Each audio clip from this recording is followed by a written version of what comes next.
nanyi. Somo katika Injili ilivyoandikwa na Yohane.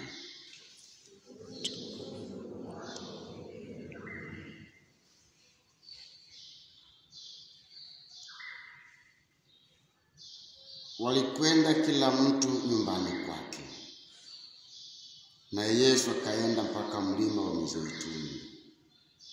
Hata asubuhi kulipokucha, akaingia tena hekaluni, na watu wote wakamwendea, naye akaketi akawa akiwafundisha. Waandishi na Mafarisayo wakamletea mwanamke aliyefumaniwa katika uzinzi, wakamweka katikati, wakamwambia, Mwalimu, mwanamke huyu amefumaniwa alipokuwa kizini. Basi katika Torati Musa alituamuru kuwapiga kwa mawe wanawake namna hii. Nawe wasemaje?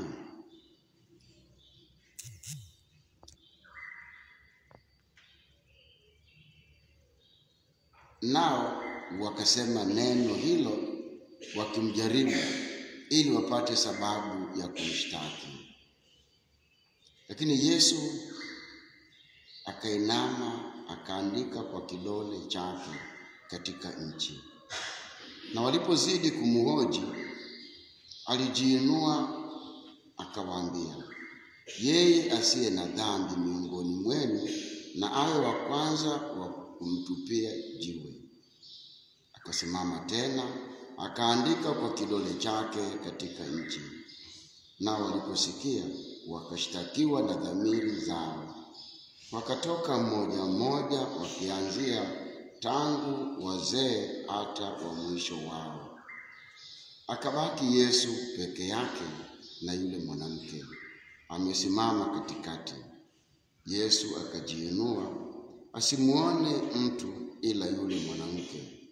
Akamwambia, mwanamke, wako wapi wale washtaki wako? Hakuna aliyekuhukumu kuwa na hatia? Akamwambia, hakuna Bwana. Yesu akamwambia, wala mimi sikuhukumu. Enenda zako, wala usitende dhambi tena. Neno la Bwana.